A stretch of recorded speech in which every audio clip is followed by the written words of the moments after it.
This is the 46 of 46 podcast Summit Sessions, where we'll talk all things Adirondack, backcountry, and beyond.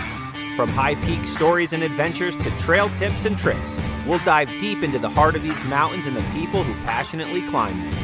Adirondack maps and spruce traps, bushwhacks and backpacks. It's all here on the 46 of 46 Summit Sessions.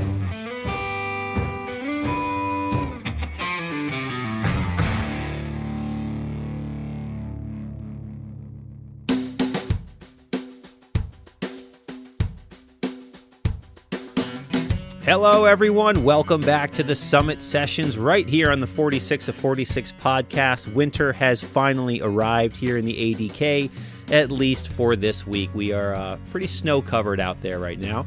But in studio this week, the one, the only Jonthan Zaharek is back in town, and he stopped by for us to catch up and have a little chat. And why not just chat right here with some microphones in our faces so all of you can listen to the dynamic duo, the most hated duo in the ADK, Jonthan Zaharek and James Appleton, right here on the 46 of 46 podcast. It's good to have you here. It's good to see you. It's been too long. Yeah, it's pretty refreshing being back here. It's been nice seeing the snow covering the trees. Yeah. You're welcome. I decided to bring that up. That was kind of you. Now, you were just, speaking of snow, you were just in the opposite climates, didn't I? Didn't I see you were in, what, Puerto Rico? Yeah, I just got back from Puerto Rico. And what were you doing in the fine place of Puerto Rico? Oh, business, Adirondack-related content. No, I was on a family vacation. Yeah, a long overdue one. My family's been scattered around the world for the past several years, and we all finally were together for once in the last 7 years and decided to go on a family vacation to Puerto Rico. That's great. That sounds like a lovely time. I would love if my parents listen to this podcast, I would also love a nice family vacation to somewhere warm like that. That sounds awesome, but very cool. So tell me more about the vacation. What did you guys do? There was a lot of, we rented a catamaran, we went snorkeling, we went through the rainforest, ziplining through the rainforest, tons of great food. Actually met up with some friends and a 46 hiker. His name's Rich. I actually think you might have met him one time. But hey, Rich, shout out to you. Thanks for meeting up. So it was great. I'm shocked that I saw a lot of people there that I knew. Him, my friend Luke, and some other people with him. And there's one person that I almost saw that I didn't see. And I just want to take a quick second to share this story. So anyone who's listening, just bear with me here. It's worth it. It's not winter related, but this is just really funny. And I'm going to try to do this as quick as possible. I'm still kind of blown away by the chances of this actually happening rather than the saltiness of not being able to see my friend. So for any of you that might have watched some of my earlier videos, there's a guy who did a lot of the hikes with me. His name was Ethan. And well, Ethan I've stayed in close contact with him over the past several years. I mean, almost every single week, if not every day we talk. Well, coincidentally, he decided to go on a 3-week phone social media fast, since the beginning of the new year. And the other day he texted me, and for those of you who might know, I'm not currently in the Adirondacks right now. I'm back in Ohio taking some classes at a local school back home. But he texted me and he said, "How are classes going?" And I was like, "Oh, I'm in the Adirondacks right now." And he's like, "Oh, really? Cool. I didn't know that." And I was like, "Oh, did you see that I was in Puerto Rico just now?" And he sent a text. He laughed and said, "That's funny. You weren't in Puerto Rico." And I was like, "Yeah, I was." And then so I sent him some photos of me in Puerto Rico. And then 2 seconds later, I immediately got a phone call from him. He's like, "Dude, you were not in Puerto Rico." I'm like, "Why are you saying that? I just sent you photos." He's like, "Because I was in Puerto Rico." I was like, okay, well, I was in Puerto Rico, and I asked him where he stayed, and he said he stayed over in Fajardo. And I was like, I stayed in Fajardo. And I sent him a picture of my room overlooking this marina, and I was like, "Do you know the 2 tall towers that are by the marina?" And I sent him the photo, and he's just like, "Bro, wait, hold on a second." And so he sent me his picture from his balcony, and it was the exact same view. And wow. Wait, hang on. And I was like, "Ethan, were you in room 310? And he's like, how do you know my room number?" I'm like, "I was in room 410. And we were there at the exact same time, balcony neighbors, and didn't know." That is absolutely absurd. I'm thinking, I'm salty that I didn't get to see this guy, because how cool would it have been if we were talking to each other on the phone and we were just like at our balconies and just like looked up and there we both were just like, what? You know, if we ran into each other, that would have made it.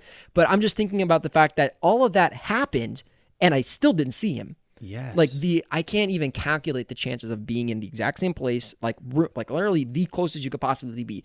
It's like next door neighbor room, same building, same place in Puerto Rico, same time. And that just, I don't know. I think I'm going to be pondering that for a while. Sure. No, that's crazy. That reminds me of last spring. I went down to Dallas, Texas for a work-related thing, and so did my buddy Paul from the Aptitude Outdoors podcast. Shout out Paul, who went to Texas at the exact same time for completely unrelated things, and we happened to both fly out of the same airport. I remember you telling me for that. in evening flights, both of us too. Yeah. I just happened to be at the airport. I had no idea when he was leaving.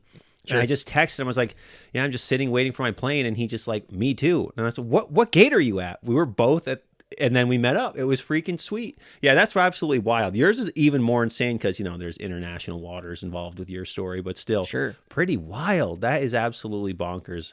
What a story. I will say the biggest thing that I learned from that trip is that I actually might want to move to Puerto Rico. Because you have not, I want to be careful here. This is not financial advice, but there's no taxes. There's no income tax, no capital gains, no property tax. There's like a little bit of tax in some spots, but you pretty much get to keep everything you make. Yeah, and sure. still retain your citizenship. I know a lot of people. I know we're not talking anything ADK right now, but we'll get to it. I know a lot of people that work in the film industry with me down in New York City who, like, half their year is spent in Puerto Rico. They come up here, they'll work for 3-4 months, make a year's salary, 180, and then they'll go down there and 6 days and live joyfully. Also, Dr. Paul Saladino, Carnivore MD on Instagram. I highly recommend all of you follow him and follow his advice. But he's also in Puerto Rico. Shout out to Dr. Paul Saladino. Anyway, so let's talk ADK. So you're here in Lake Placid. The FISU Games, as they're not. That's the abbreviated version of the name. What does it stand for? I don't even really remember what it stands for. I actually don't. Yeah, it's the World either. The World University Games are here right now, which is basically, if you're not familiar, in Lake Placid right now. The World University Games are here, and they're kind of like a mini Winter Olympics, but for university-aged athletes. So from all around the world, it's pretty neat. It's been pretty fun, actually, kind of seeing the events. Like Main Street is closed to cars, and they have all sorts of stuff going on. It's like Homeland Security everywhere you look. Yeah, it's neat though, and it's popping off. There's a lot of stuff happening, and it's pretty cool.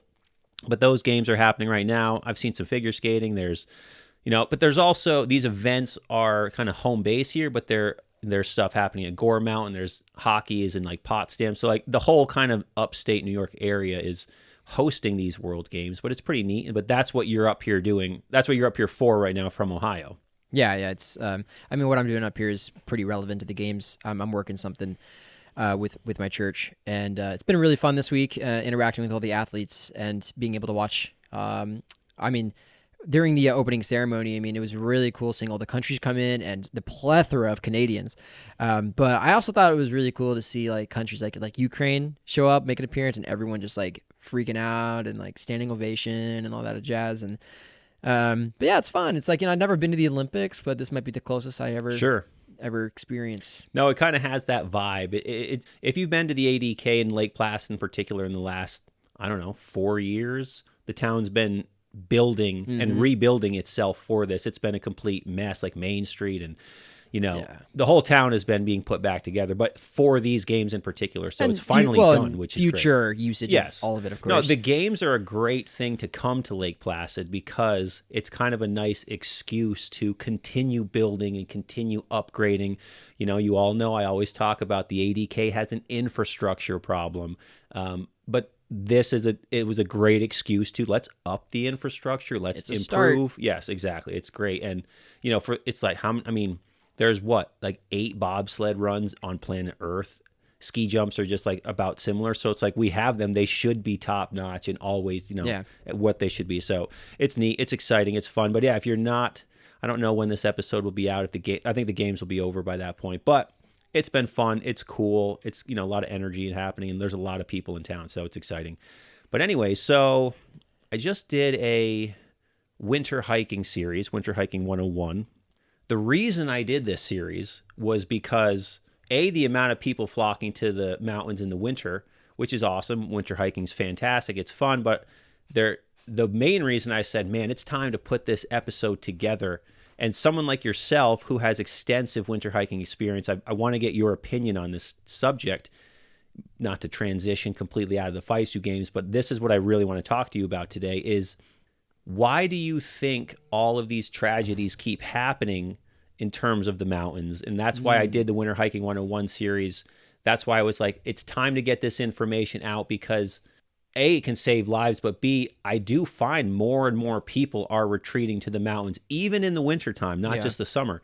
So what is your opinion? Obviously, you've been in the Midwest, but some of these stories have been national news and you're still very tied to the ADK. What do you think is going on with all of these tragedies that keep happening? Yeah, not just here in the ADK, but in the Whites. In the Northeast and, in particular. Let's remember that this is happening everywhere that there's winter stuff because winter hiking is inherently dangerous. Of course.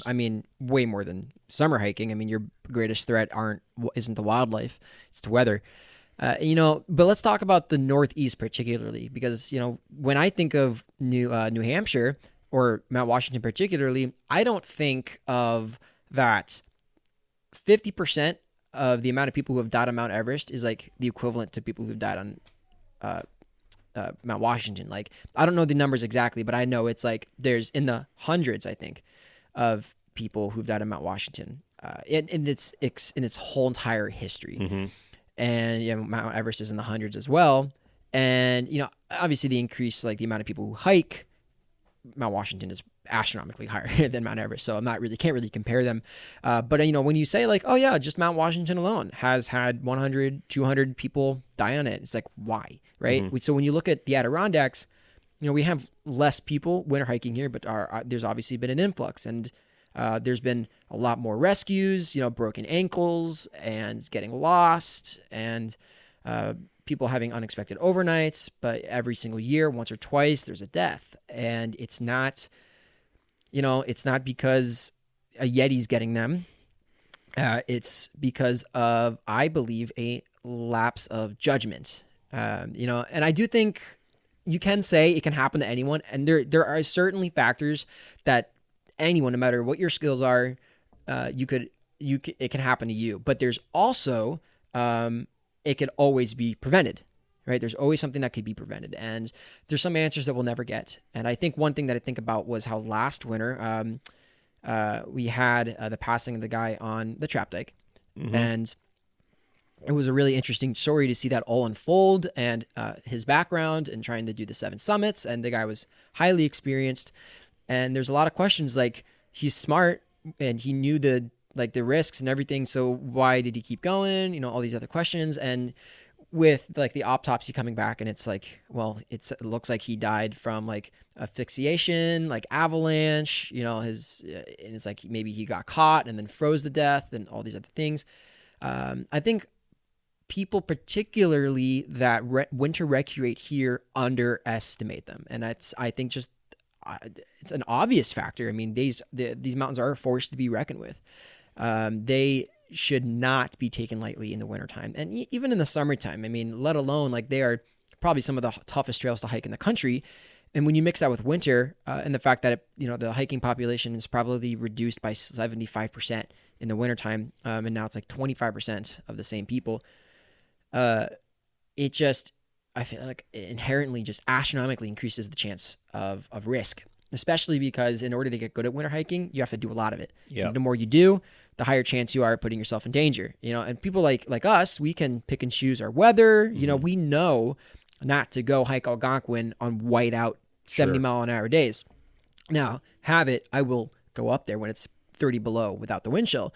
But I have the experience, I have the gear, and I've lived in these mountains and I've climbed them long enough to where I know exactly what it's like to go up there, and I know the risks. That doesn't mean I'm still not vulnerable to breaking my ankle or getting something happening, but I'm going to make sure that when I go out, I have every single precaution, including turning around on the table to make sure that I have a successful trip and that I come back unscathed.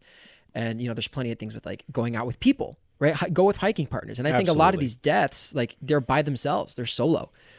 And I think most of the time when I see a DEC report come out, sometimes people are getting split from their party. But I've seen so many times that somehow the individual ended up being alone. And I think winter hiking with a partner is very important and probably would lessen 50%, if not more, of all the incidences, just in general incidences happening out there. Because, two minds together, they work better together and making judgment choices and all these other things. So I would say definitely hike with someone. I don't prefer to hike solo. I do, but I think just naturally that happens because I don't have a lot of hiking partners out here that I feel like would work well with me on the trail, which is very important. I don't just want to pick anyone that's available. You got to pick who's good for you, for your pace, your goals, so that you are setting yourself up for success. But also sometimes I go at the most inconvenient times and I do the most inconvenient things, and I just can't find either A, people that are down to do it, or B, just everyone's just busy, so I happen to go out by myself, and I've tried to learn as best as I can. And, like I've hammocked when it was -27, I'd go stay up at Snowbird by myself, which is the highest elevated campsite in the park. And, I'll go on the summits when it's, the only thing I will not do is go hike when it is purposely white out, unless that I am going with the group with a specific thing in mind. So like I did Haystack Basin Saddleback with an incredible group of highly skilled winter hikers 2 winters ago. And it was white out, like snow drifts 3, 4, 5 feet high and zero visibility on Haystack coming down. But we were having so much fun. We were there for each other. We knew exactly what we were doing. We were all comfortable, had our heads on straight. And, it was a good time. Nothing bad happened. So I think it comes down to consider hiking with someone, finding a hiking partner. Don't think you're better than the elements. Don't go up in sneakers. And don't be afraid to turn around. These mountains are deadly and cold and brutal and relentless. They certainly are. I think going back to what you were talking about with the gentleman last winter, he's a very experienced person. I think that goes to show you don't control the outdoors, for starters, but he made bad choices also, which obviously is what happened. He went the morning of, like, at that time, the biggest snowstorm of the season. So, sure. That's clearly not the time to go. And just like what you're saying, it was still snowing that day. Hard. It was the middle of a snowstorm, and he wasn't going to hike Mount Joe. He was going to hike Mount Colden, but he wasn't going to hike Mount Colden's trail. He was going to the Trap Dike. It was just, and he was solo. It was just a lot of decisions that were just unfortunately the wrong decision. And that's what it comes down to. You have to make good decisions. I say it all the time, the podcast, I post it. The mountains don't care about you. And that is exactly how we need to when look you're at up them. there, they let you be up there. That's how I look at literally it. How I look at it. And you could say like, "Oh, that's cheesy, dude," but dude, no, it's not. That's the truth. The mountains are never calling. It's my insatiable desire to experience them. Yeah, but they're just like, you sure, bro? Yes, the mountains are not calling you, for starters. You decide to go up them, and they allow you the privilege of making it to the top and making it back down. They are not calling your name. That's really funny because we've never talked about this, but I know, a friend of mine who I talk to all the time, big outdoors guy, we joke about that quote all the time because we feel it's, I don't know. I'm being drawn to them. I don't know the whole quote, the mountains are calling, I must go, but I do know that the quote is actually taken out of context from the whole, I don't know, is it from a poem or like a story or a book or something? I've been told that the quote is actually out of context and doesn't tell the whole story, but I also feel the quote is stupid because for this exact reason, which is funny. We've never talked about that. I feel like we would have joked about that if I knew that you felt the same way. It's cute. It is. It's there's intention great behind intentions, it. Yeah. But again, yes, it's like outer space. It's calling, and I must go. No, outer space wants to kill you. I would prefer all of your T-shirts and bumper stickers that say "The mountains are calling, I must go." I would prefer if the T-shirt said "The mountains don't care about you." I think that is a more authentic and accurate portrayal Chalk of that the up and mountains. put it on a t-shirt. Yes, those t-shirts will be for sale following this podcast episode. The mountains do not care about you. Don't even forget it. But I also am not trying to be doom and gloom. I'm just that's that's the reality of it. this stuff. Exactly. There's so much we want to see. We see the eye candy and the hip hop reels and all these things, and people having a great time, and that definitely can spark inspiration. It's Sure. there, and that stuff's not bad. Inherently, it's not bad, but there's just more to it than that. Exactly. It's everything. Yeah, it's more to it. There is more to it. So another thing going with what you're talking about, I think you hit the nail on the head with going with someone. So when you go with another person, you're automatically also doubling the gear that you have. You're doubling the emergency gear that you have. You're doubling decision making. Your brains, like if you start, I just did this, the hypothermia episode, for example. You need to be aware. If you go solo, you have to be aware of hypothermia risks and when it's coming on for yourself, which when you're going through hypothermia, it's hard to decipher that. Therefore, when you have someone with you who can decipher that, there is a woman who's been on this podcast.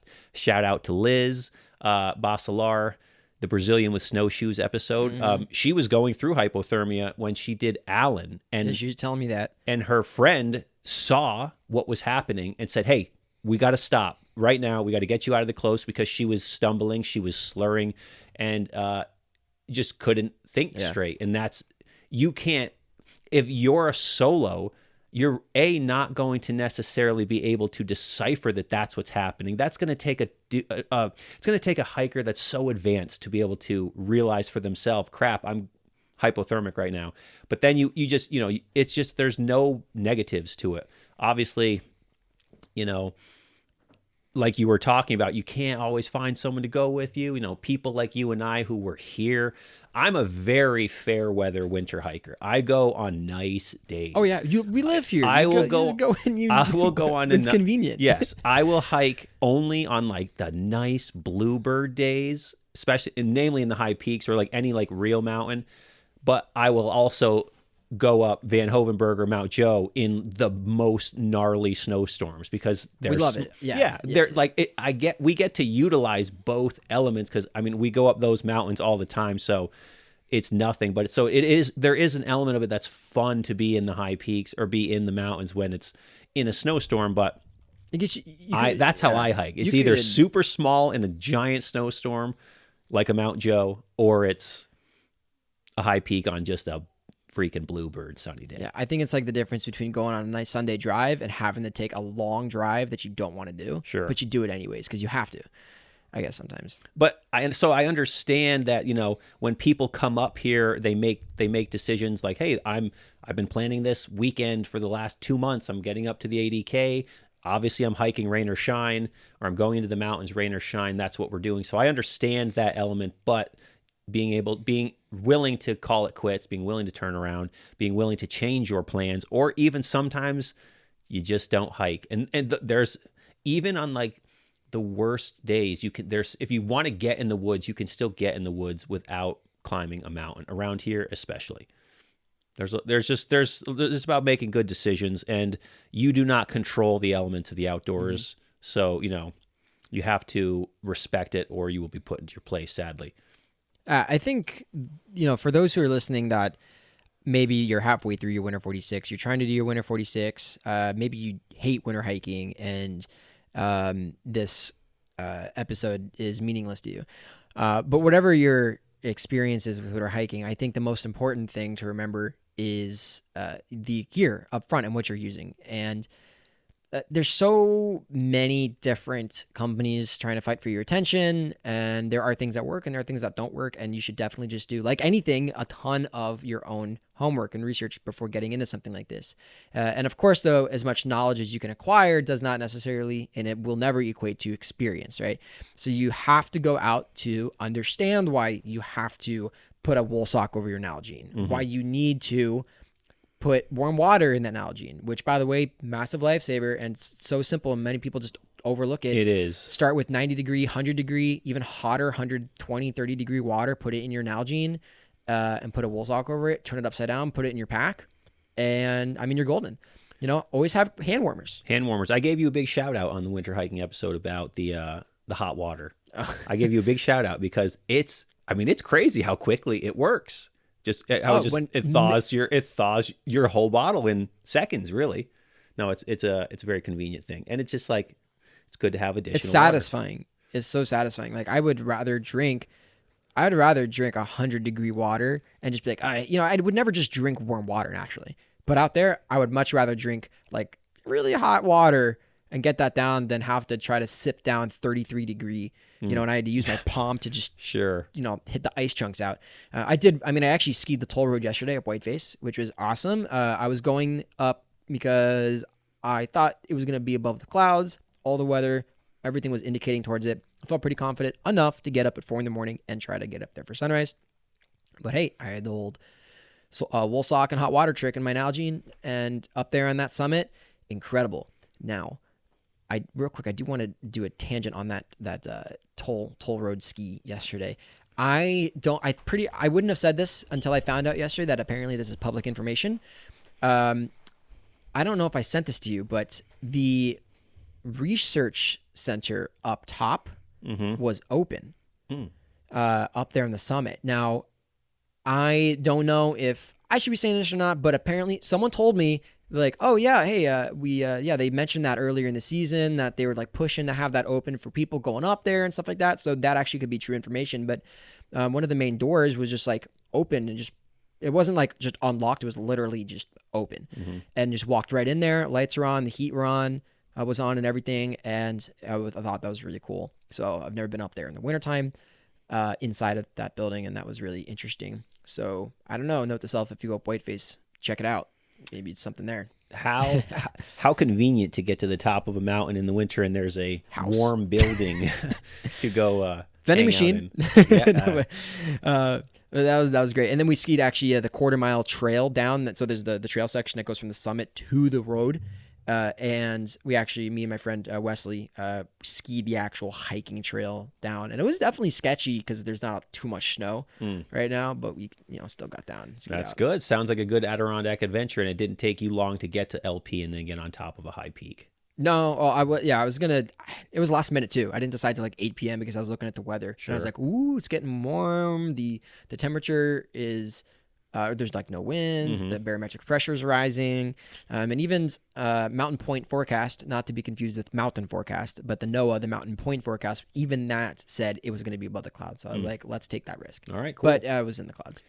So let's talk about that for a second. Speaking of Mountain forecast, that is a website that you can use to mountain-forecast. You can use to check the weather conditions on mountains. So in the winter, it's even more crucial to just kind of have somewhat of an idea as to what you're getting yourself into. And, obviously you check the weather. What's the weather going to be like in Lake Placid? That is not what the weather is going to be like in the mountains. Right. So that's a website you guys can utilize to learn a little more and, do your homework and avoid putting yourself into harm's way when you get out into the mountains. I would say just one caveat with mountain forecasts I'll put out there is that the precipitation estimates on there can certainly be off and they fluctuate quite a bit. So if you use that, I would definitely utilize it for temperature, wind chill, and wind speeds. Because sometimes it even says it's going to be cloudy or partly cloudy, and it's either entirely cloudy, even though it says partly cloudy, or it's entirely sunny and vice versa. But definitely getting an idea for winds and temperatures when you're up there, it's pretty accurate. And where freezing level is and all that jazz. Absolutely. Now, so you've been in the Midwest right now, going to school, learning, bettering yourself. I commend you. Yeah, we have more snow in Ohio than here. I was going to ask. That's not true. But I was going to ask, what have you been doing in the outdoors in Ohio? Well, because I am a firm believer that you can find outdoor adventure anywhere you go. It's so awesome. what have you been doing? There's some pretty cool hiking trails around me. Have you been utilizing them though? I have a bit. I mean, I have not been outdoors a ton, I will say. I actually rock climb. Oh, I rock climb like 20 hours a week. I'll give you that. I'll indoors. give you that. Oh God, pathetic. But no, Just kidding. It's not pathetic. I won the boulder competition of my school. Well, kind of. There's like you climb up the ranks to the all the routes and everything. And so I got number 1 by points, but then like the final route where you go against the top contestants, I got second. But did you win a medal or a trophy? I won a massive bag of chalk. Oh, yeah. So that's nice of them. Yeah, no trophy, though, huh? No, you don't need a trophy. Lame. But the hiking trails in Ohio are all right. I am the vice president of my university's photo org, so it's like photo club, and we go outdoors and I take the photographers on hikes and with everyone else. So I definitely like utilize the outdoors, but I'm actually just like really just trying to grind on a lot of like online business stuff and schoolwork and just a bunch of other things, and hopefully setting myself up for success returning to Lake Placid. Sure. So that's what I kind of have in mind right now. I know the mountains will always be here. The outdoors are always going to be here. And I'm not nearly, in physical like peak form right now. I'm just chilling. I'm kind of tapering.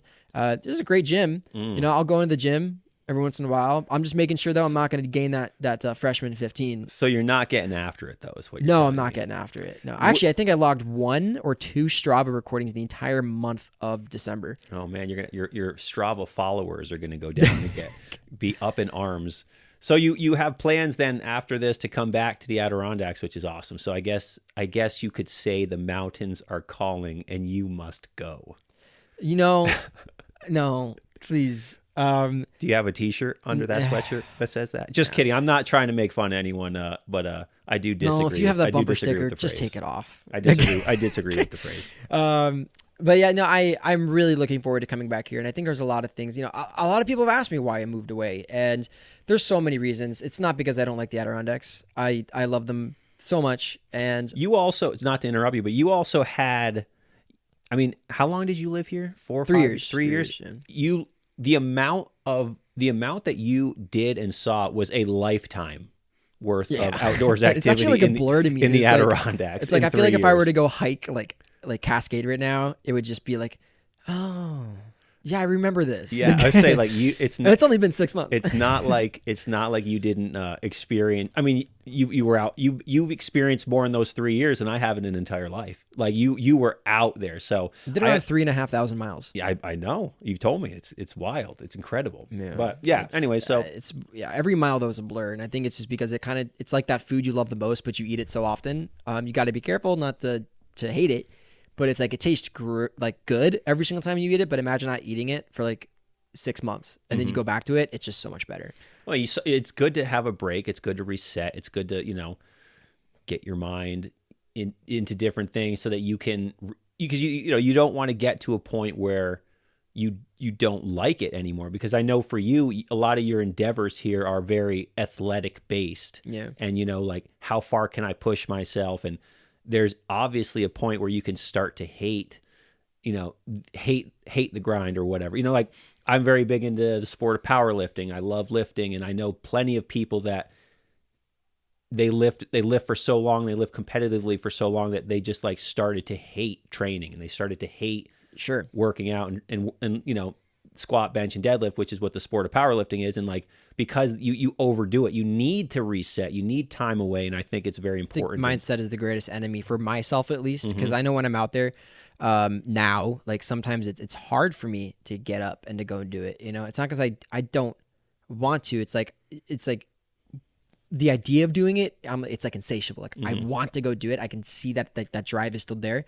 But sometimes when I just get out there on the trail by myself, it's quite boring. If I don't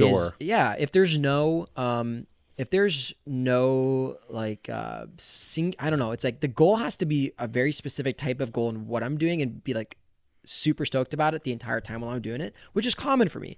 A lot of people are, going to say like, well, you're not going to be loving the hike the entire time. And that's true. But there's definitely times when it's like the way that I hate it is a way that I'm loving it. But then there's a way that I hate it where I am disrespecting myself by being out there, and the mountains by being out there, I guess. Not that I can disrespect them. They don't care. They do not care about you. But I look at them. disrespect I look at them like a best friend, and I think I've mentioned this before on here. But it's like spending time with them, and the way I spend time with them is important, and my mindset of being in the room with them is important. And if I'm just forcing myself to spend time with them, and I don't want to be there, then I'm just cheating that relationship. It's actually interesting that you talked about it like being a best friend. That is, like best friend, you have a best friend for an entire lifetime. You're never going to not have times where you fought, times where you're like, I hate that guy, times where you were just like, forget that guy. But it's like, but then if somebody came in, offended your best friend or assaulted your best friend, you would be right there to protect them. And it's like kind of the same thing. It's like sometimes you can be out there and just like hate the mountains right now and hate the activity you're doing, but you don't actually. It's just, it's part of an actual healthy relationship. Nothing is always, nothing is always A plus the whole time. And I'm not going to go cheat on him by going to some other mountains, I wouldn't dream of it. But, maybe it's like a Ross and Rachel situation. Like I had to take a break, definitely on a break. Don't bring friends into this podcast. Okay, Jonthan Zaharek is a big Friends guy. Let me declare Friends is the worst successful sitcom of all time. That is a fact. It has been, you heard it on the 46 of 46 podcast. It's the worst successful I'll give that to you, considering you're in the film industry. It's to each their own. It's all right. I'm proud of it. No, I'm it's fine. okay. I accept you for who you are because you are my friend. But this is one of those moments where, like, people are talking about. I was just talking about how sometimes you hate your friends. Like, I hate you in this moment, but I'll get over it because you're my friend. So, like, if someone came and attacked you right now, I would have to defend you because we are friends. Oh man. Yeah. One thing I'll say, not about Friends, but just kind of about what we were just on. I think one thing that's actually been really hard for me, and we can kind of switch back to winter after this, is I hate being on the trail like solo. Like I do too. I honestly. wish I had. I hate hiking and being single.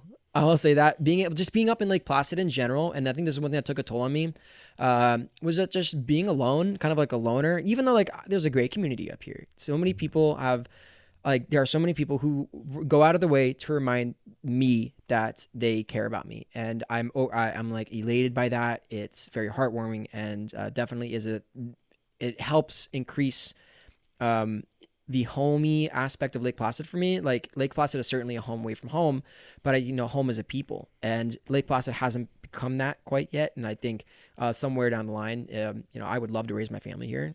For what this place could be in the future, I think is going to be a good place as long as you know how to, work around the systems that are kind of against you up here. But I really look forward to potentially having I would love to have a long lasting marriage relationship up here. And I'm, saying this kind of as a shameless plug. But just in general, like I realized Jonthan Zaharek is available. I am definitely I love community. I love companionship, especially when it's with someone that has like-minded interests and can bring the best person or best side of you out. And I think the Adirondacks and the high peaks manifest the best side of me out. And that's the reason why I'm out with them all the time. Same reason why I want to spend time with someone that I love spending time with, because they manifest the greatest side of me out. And I'm the best person that I can be when I'm out there. That's great. And I don't say that like sarcastically. I genuinely mean that. That's exactly what it should be. And that's what you should seek to find in your life, the things that make you better. There's so much complacency in this planet, and there's so much just like people just laying on the couch, not doing anything, when instead of trying to better themselves, to advance and progress, 1% at a time every day, all those cliche things, but they're all freaking true. So I respect that very much. And that's what you're doing going to school right now. You're trying to better yourself, and, you're just setting yourself up for, the life you want to live. And I have a lot of respect for it. But that's a great place to close this episode out. So it's been great catching up with you. Anything else you want to mention to the Adirondack listeners here? Yeah. I'm one thing that I'm the most excited for about moving back here one day, which I think is going to probably be, I would like to move back here this year. I think a lot needs to happen for you emotionally. I'm into it. Yeah. I need some friends. Yeah. Please, I know please you move do. back here. You should watch Friends. Boo. Sorry. Yeah, I love the skiing. Like I could never put on a pair of snowshoes ever again. And hike. Doesn't mean I won't guide. I like guiding. I do. Sometimes. But love skiing. And for those, if there's anyone listening to this, I'll address the haters. Like I will always admit, I'm definitely a new skier. I'm still trying to learn how to do so many things, but I definitely learned going straight into survival skiing in the high peaks, and I love that so much. Spent out of my 100 skiing days last year, I spent probably 70 of them in the backcountry. Really just trying to learn and hone in on the skills. And so I'm really stoked to come back up here and ski more, because it sucks not being able to ski constantly in Ohio. I am looking forward to this one moment where we get like this whiteout in Ohio this winter, if it happens, and I actually ski to school one day. I really want to do that. It'd be really funny. But I would love to maybe do the Ski 46 one day. I respect it. And maybe within the next 5 years finish that out. I'm trying to learn how to do it the safest way I possibly can, because I don't want to become a rescue. And as a new skier, I have to take so many precautions, and that's definitely an ambitious thing. But it would just be one mountain at a time, just doing the best that I can, keep my skis on, not making a fool of myself, But I love the winter up here. It's an incredible place, probably one of my favorite places in this country that you can experience the winter. Even though Mount Hood is getting 11 feet per week of snow, it's not about the quantity, but the quality. And we got quality. Yeah, we have very little quantity this year, though. But this year has been it's the beginning of January, drastically different. But it's also that way all over the country. So it's just one of those years. It was 3 years ago that we had snow from October 15th to May 12th or something like that. So just one of those weird years. But anyways, yeah, that's great. So where can people find you online? Yeah, you can just search my first and last name, Jonthan Zaharek, and I'll pop up there on Instagram, YouTube.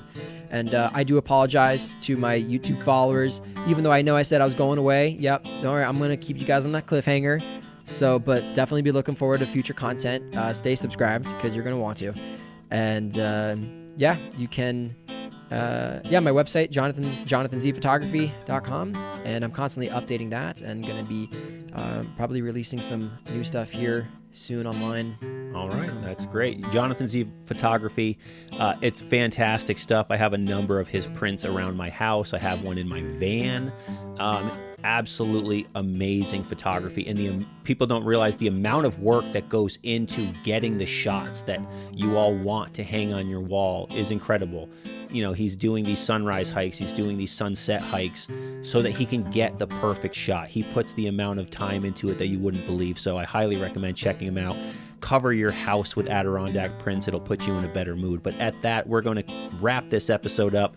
Jonthan, it's been great hanging out. Thank you. Yeah. Great to have you back here on the Summit Sessions. Always a pleasure. If you guys like the podcast, please leave a rating and review on Apple Podcasts or Spotify. Check out 46of46.com. If you're looking to hike the 46 high peaks, I have an ebook that is a fantastic resource to get you started.